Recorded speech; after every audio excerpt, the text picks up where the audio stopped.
안녕하세요. 저는 김포에 사는 30대 후반의 여자입니다. 저는 현재 말을 잘 못하시는 시어머니를 보살피며 하루하루를 살아가고 있습니다. 반년 전까지만 해도 저희 시어머니께서는 제게 조잘조잘 말을 잘 하셨었어요. 하지만 저희에게 벌어진 한 사건으로 인해서 실어증이 생기고 만 것인데요. 저와 남편은 사내 연애를 하면서 동료들 몰래 사랑을 키워나갔어요. 둘 다 늦은 나이에 만났지만 마음만큼은 20살 새내기들 못지않게 풋풋했죠. 저희는 나름 비밀 연애한다고 했는데 청첩장을 돌리니 다들 알고 있었다면서 둘이 언제 결혼할지 직원들끼리 궁금해했다고 말을 하더라고요. 회사에서 필사적으로 모르는 척 하려고 했는데 오히려 그게 더 티났다고 하면서요.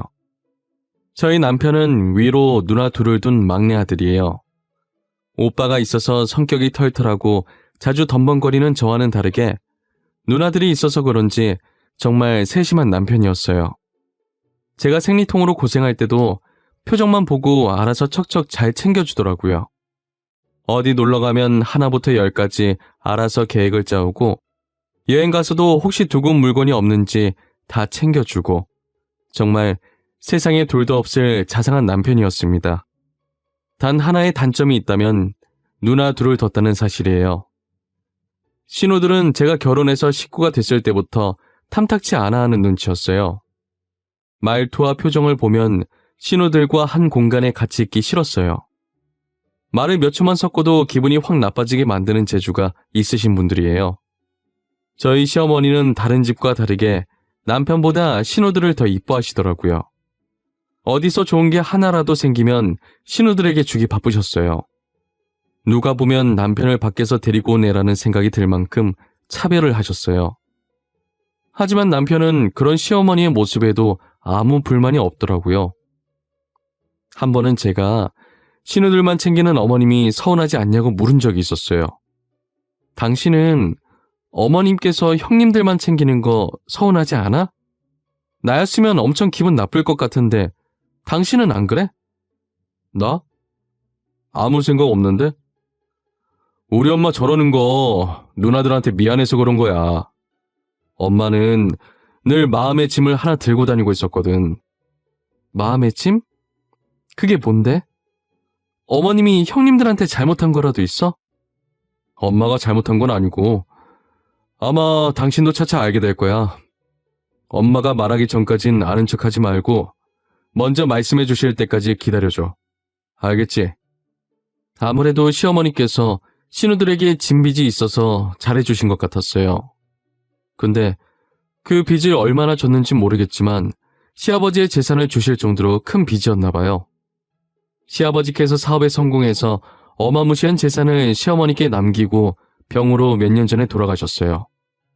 그리고 그 재산의 일부를 신우들에게 생활비에 보태 쓰라고 하시면서 선뜻 주셨고요. 신우들은 그 돈으로 자신들을 치장하는 데 사치를 부리기 시작했어요.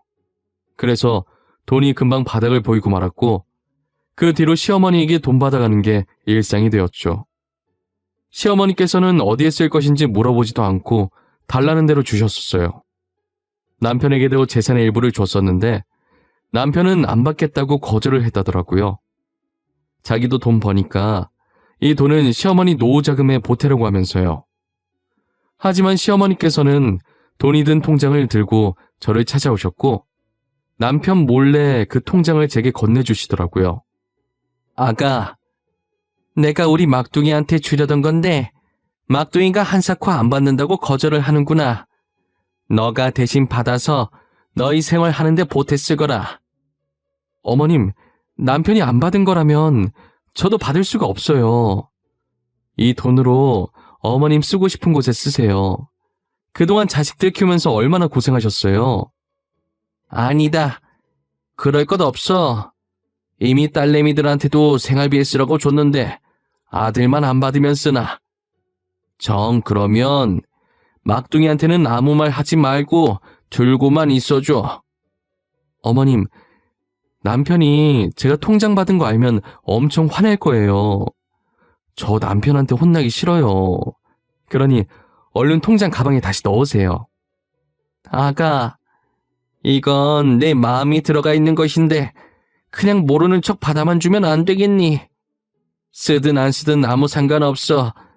그냥 이 시엠이 마음이니 받아주면 좋겠구나. 저는 결국 시어머니의 성화에 못 이겨 통장을 받아들었어요. 정말 남편 몰래 이렇게 받아도 되나 싶었지만 시어머니의 눈을 보니 안 받으면 안 될 것 같았어요. 그리고 통장에 찍힌 액수가 얼마인지 확인도 하지 않고 서랍 안 깊숙이 넣어두었습니다. 언젠간 이 통장을 다시 어머니께 돌려드리겠다고 생각했어요. 그러다 얼마 후 시댁에 놀러 갔는데 시어머니께서 흔적도 없이 사라지신 거예요. 평소 엄청 깔끔하신 분이시라 정리정돈을 잘하시던 어머님이셨는데 문 앞에 있던 신발들이 다 헝클어져 있어서 이상한 느낌이 들기 시작했어요. 평소 어디 가시면 가신다고 늘 제게 전화해서 이야기를 하셨었거든요. 그런데 아무 연락도 없이 이렇게 집을 비우신 건 처음이었어요. 하루아침에 사라지신 시어머니가 걱정이 되어 전화를 했지만 아무리 해도 받지를 않으시더라고요. 4번 정도는 신호음이 가다 끊기더니 5번째는 전화기가 꺼져 있다는 음성이 흘러나왔어요. 저는 너무 불안해서 집에 있는 남편에게 급하게 전화를 했어요.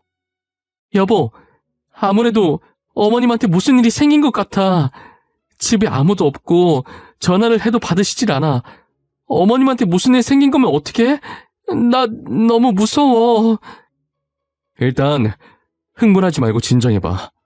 잠시 근처에 친구 만나러 가셨을 수도 있잖아. 전화는 해봤어? 엄마 전화 안 받으셔? 전화해봤지. 근데 전화기가 꺼져 있대, 여보. 나 느낌이 좋지 않아. 아무 일 없겠지?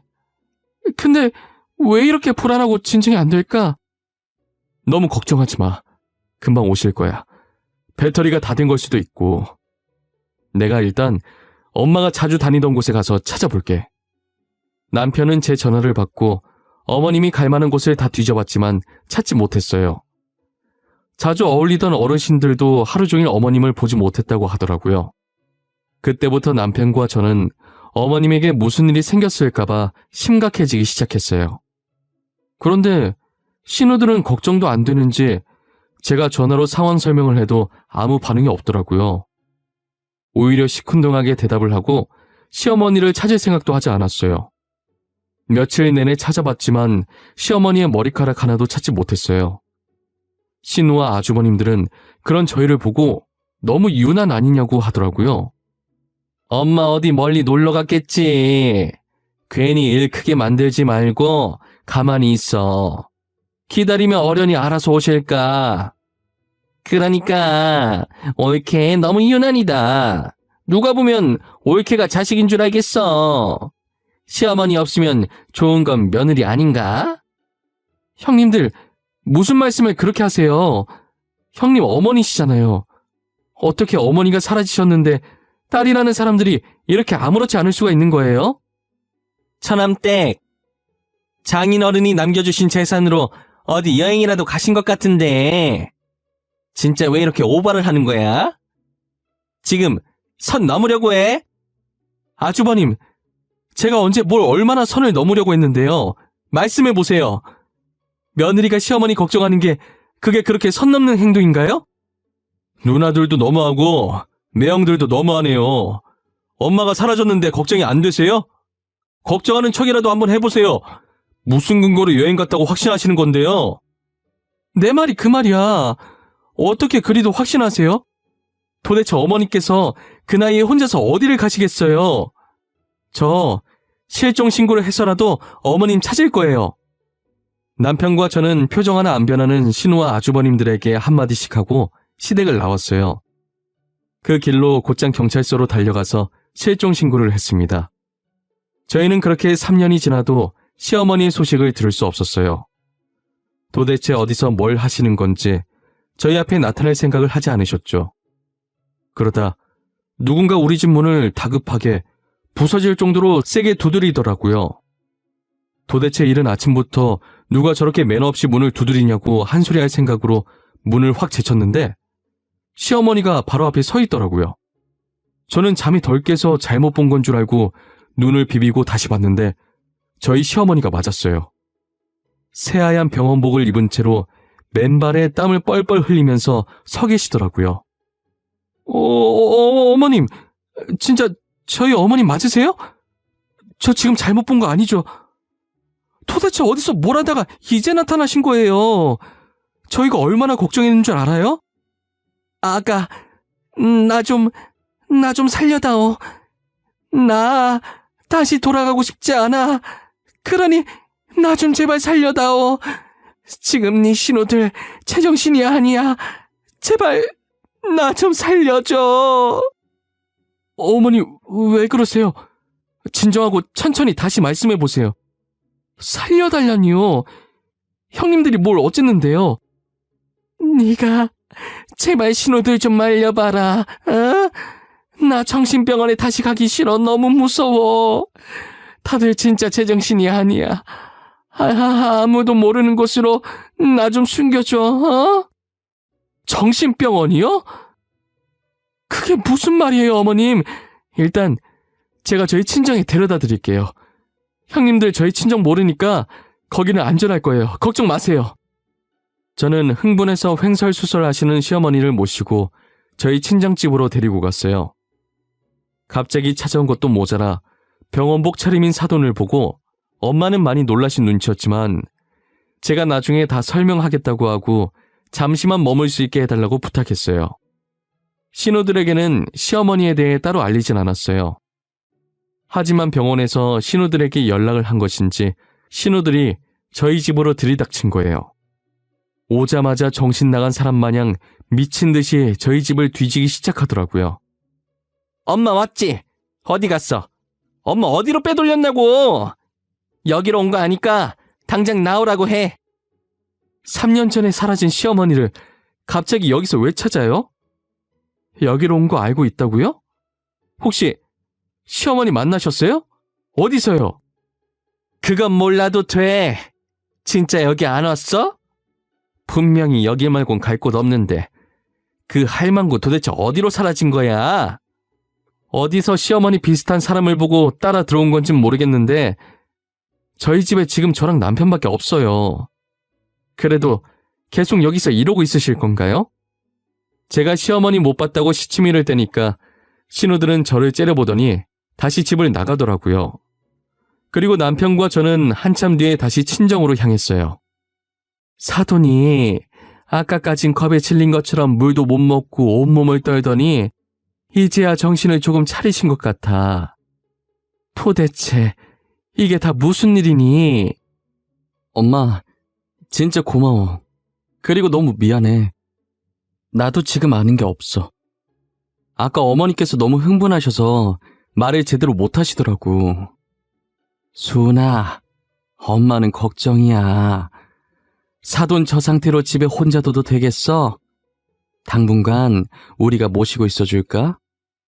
꽤나 심각한 일인 것 같은데 말이야. 불편하지 않겠어? 엄마만 괜찮다면 나야 고맙지. 그리고 일단 나도 어떻게 된 건지 물어봐야겠어. 저는 곧바로 어머님 앞에 가서 눈높이를 맞추고 대화를 시도하려고 했어요. 다행히도 진정이 되셨는지 아침보다는 훨씬 상태가 괜찮으시더라고요. 어머니, 저 왔어요. 이제 몸 안 떨고 괜찮으시네요? 다행이에요. 근데 아까 저한테 하시려던 말씀 지금 하실 수 있으시겠어요? 아가, 내가 딸들한테 뭘 잘못했는지 도통 모르겠구나. 나는 나름 한다고 했는데 그게 딸들 성엔 안 찼나 봐. 그게 무슨 소리예요, 어머님? 어머님 같은 분이 어디 계시다고요? 가끔 남편보다 더 아끼셔서 제가 더 질투났던걸요. 딸이랑 사위들이 작당을 하고 나를 정신병원에 넣었단다. 나는 무슨 이유인지도 모르고 속절없이 모르는 사람 손에 갑자기 끌려갔지 뭐야. 정신병원에요? 형님들도 그렇고 아주버님들도 그렇고 정말 제정신 아닌 것 같아요. 정신병원에 들어가실 분들은 그 네 분이신 것 같은데 왜 어머님을... 우리 영감 재산이 탐났던 게야. 이깟돈이 뭔지 참... 재산 때문에 딸이랑 사위들이 나를 병원 가둔 거라고 간호사들이 그러더라고. 불쌍하다면서 말이야. 어머, 사돈, 그게 정말이에요? 어떻게 자식이라는 사람들이 효도는 못할 망정 어떻게 이렇게 무서운 짓을 벌일 수가 있단 말이에요. 사실 딸아이들은 제 친자식이 아니에요. 우리 영감 본처가 병으로 죽고 저랑 재혼한 거예요. 친자식은 아니라도 누구보다 친자식처럼 키웠는데 친자식인 아들보다 더 애지중지 키웠는데 알고 보니 신우들이 시어머니의 친자식이 아니었더라고요. 혹시나 새엄마라 친아들과 남편과 전처딸인 자신들을 차별한다고 생각할까봐 오히려 남편보다 신우들을 더 친자식처럼 챙겨주셨다고 하더라고요. 그런데 그런 딸들이 시아버지가 남긴 유산 때문에 자신을 정신병원에 보내버릴 줄은 몰랐던 거죠. 신우들과 아주버님들은 재산을 가지려고 작당해서 시어머니를 정신병원에 보냈어요. 간호사들이 떠드는 소리에 자신이 여기에 온 이유를 알게 되었고 그래서 호시탐탐 탈출할 기회를 노리고 있었다고 하시더라고요. 매번 간호사가 링게를 갈러 오는데 그때마다 문을 닫고 들어왔다고 해요. 그런데 이번에 새로 들어온 간호사가 실수로 문을 안 닫아서 주사기에 약을 넣고 있는 사이 도망치셨다고 하더라고요. 나이가 있어서 뛰기 힘들었을 텐데 어떻게 나온 거냐고 했더니 그땐 탈출하고 싶다는 생각밖에 없어서 급하니까 자신도 모르게 초인적인 힘이 났다고 하더라고요. 그런데 나오고 나니까 신우들이 시댁에 가서 지키고 있을까봐 무서워서 급하게 저희 집으로 맨발로 뛰어온 거라고 하셨어요. 시어머니께서는 도대체 신우들이 어쩌다 저렇게 됐을까 한탄을 하시기 시작했어요. 저는 신우들과 시어머니의 관계를 알게 되었고 신우들은 시어머니께서 유일하게 친자식인 남편에게 재산을 다 줄까봐 저렇게 일을 꾸민 것 같았어요. 남편은 그 사실을 알고 어떻게 사람이 그럴 수 있냐며 화를 내기 시작했습니다. 아니, 어떻게 사람 목숨보다 돈이 더 중요할 수가 있어요? 저런 누나들과 같은 피가 흐르고 있다는 게 정말 너무 끔찍해요.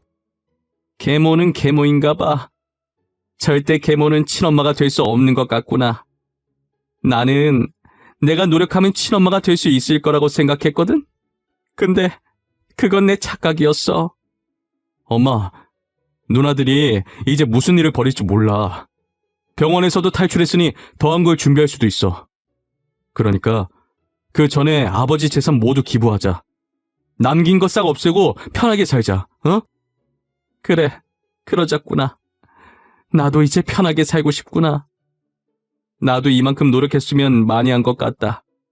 이젠 너 하나만 보고 살고 싶구나. 저희는 시어머니를 집으로 모시고 왔고 신우들도 저희 집으로 불렀어요. 그리고 남편이 시아버지의 재산에 대해 운을 떼기 시작했어요. 우리 아버지 재산 사회에 기부하기로 했어. 그러니까 앞으로 엄마한테 아무 짓도 하지 마. 더 이상 이 돈으로 인해 피해받는 사람이 없었으면 좋겠어. 뭐? 너 지금 뭐라 그랬어? 기부? 누구 마음대로 기부를 해? 우리 아버지 돈을 왜 네 멋대로 기부를 한다고 난리야? 야, 왜 네 마음대로 결정하는데? 우리도 아버지 자식이야. 절대 기부 못해. 당장 우리 아버지 돈 내놔. 내놓으라고! 한두 살 먹은 어린애도 아니고 때 좀 그만 써. 이러는 것도 진짜 지겹다. 도대체 엄마가 무슨 잘못을 해서 이렇게까지 하는 건데?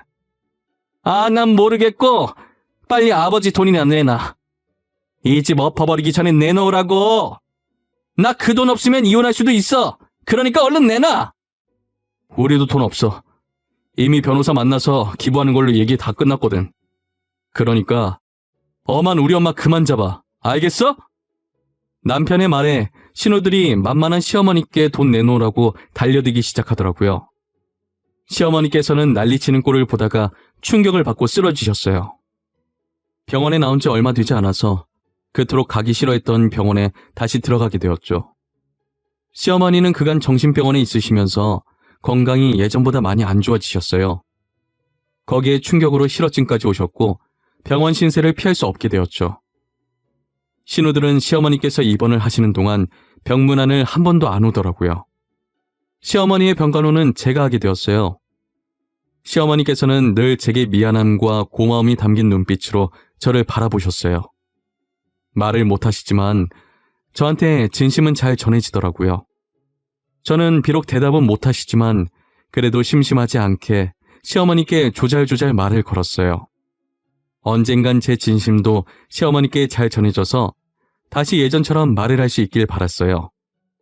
그리고 얼마 뒤 바짝 마른 손으로 제게 쪽지를 한 장 건네주셨는데 글씨가 삐뚤삐뚤 적혀 있더라고요.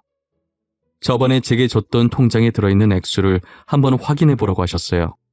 시아버지의 재산 반이 그 통장에 들어있다고 하시면서요. 시어머니께서는 언젠간 신우들이 돈 때문에 무슨 일을 저지를 거라는 걸 아셨던 것 같아요. 물론 이렇게 패륜적인 방법을 쓰실 줄은 몰랐겠지만요. 그래서 예전부터 미리 돈을 빼돌려 통장에 넣은 뒤 저희에게 주시고 이 사건으로 신우들 앞에서는 재산을 전부 기부하는 척 하신 거예요. 신우들은 현재 줄줄이 이혼을 당하고 있는 것 같았어요. 알고 보니 시아버지께서 꽤나 큰 기업을 운영하셨기 때문에 가지고 계신 재산이 많을 거라는 걸 알고 그걸 노리고 접근했던 중소기업 운영하는 남자들이었어요. 하지만 이제 돈을 기부하고 없다는 걸 안 뒤로 더 이상 신우가 쓸모가 없으니 헤어지자고 한 모양이에요. 신우들이 돈돈 거리는 데엔 다 이유가 있었구나 싶으면서도 아무리 돈이 급해도 그렇지 자신을 키워준 엄마를 이렇게까지 해야 했나 싶었어요. 저는 시어머니를 모시기로 마음먹었고 신우들은 어머님께 그런 짓을 해놓고 이혼당하니 뻔뻔하게 시댁에 가 있다는 소식에 화가 나서 시댁을 팔아버렸어요. 그리고 저희한테 찾아와서 또 난동 부릴까봐 저희 집도 팔고 공기 좋은 곳에 어머님과 함께 살 집을 구해 이사를 갔어요. 현재 신우들이 어떻게 살고 있는지 소식을 들을 수 없었어요. 저희 가족은 이사와 동시에 신우들과 연을 모두 끊어버렸거든요. 어머니도 더 이상 신우들이 보고 싶지 않으시다고 했고요. 둘이서 똘똘 뭉쳐서 잘 살고 있겠죠. 그리고 최근에 저희에게 정말 기쁜 소식이 하나 있어요. 시어머니께서 다시 말을 조금씩 하시기 시작했어요. 아직은 간단한 말만 하시지만 그래도 다행이에요. 앞으로 제가 옆에 있으면서 딸 노릇도 해보려고 해요. 성격이 너무 털털해서 애교를 잘 부릴 수 있을지 모르겠지만 노력해보려고요. 긴 이야기 들어주셔서 감사해요. 늘 건강하시고 하시는 일 모두 이루시길 바랄게요.